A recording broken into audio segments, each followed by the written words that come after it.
For years, I had been the caretaker for my ailing mother. Our small house held the echoes of her weakening breaths and the scent of age that clung to every corner.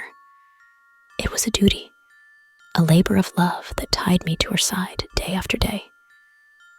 Yet, as time wore on, a chilling unease settled over me like a shadow, whispering that something was not quite right.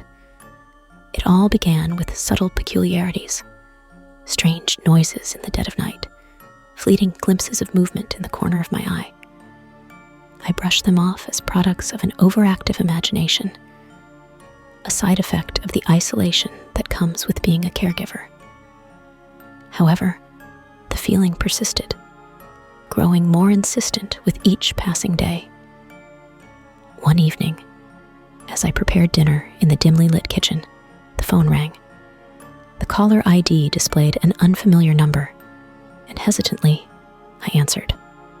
A solemn voice on the other end identified itself as my father, a man I hadn't heard from in years. He delivered the news with a heavy heart. My mother had passed away that afternoon. Tears welled in my eyes as I absorbed the weight of the words. The grief was profound, the loss immeasurable.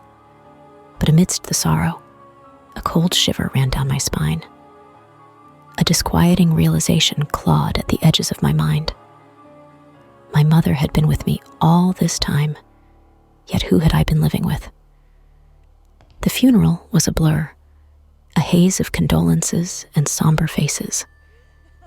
Friends and relatives offered kind words, sharing memories of a woman I thought I knew. But in the quiet moments between condolences, doubts gnawed at me like unseen specters. Had I truly been caring for my mother, or was some imposter living in her place? Days turned into sleepless nights as I retraced the years spent under our shared roof. The whispering doubts grew into a cacophony of paranoia, driving me to search for answers in the mundane artifacts of our life together. Photographs stared back at me, frozen smiles hiding secrets. Old letters and diaries hinted at a reality that eluded my understanding. One night, driven by an urgency I couldn't explain, I ventured into the labyrinth of memories hidden in the attic. Among forgotten relics and dusty boxes, I uncovered an old photo album. Pages turned, revealing images of a woman who resembled my mother, but with an unfamiliar glint in her eyes. Cryptic notes scrawled in margins hinted at a life lived in parallel, a life that intersected with mine, but diverged in the shadows. A chilling revelation gripped me like a vice. The woman I had called Mother had slipped away, leaving behind a void filled by an imposter.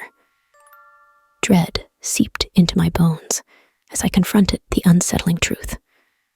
Someone or something had assumed her identity, deceiving me in the intimate confines of our home. As the final page of the album turned, a gust of wind extinguished the candle flickering in the attic. Darkness enveloped me, and the echoes of my mother's imposter whispered through the void. I stood alone, haunted by the chilling question that echoed in the emptiness. Whose ghost had I been living with all this time?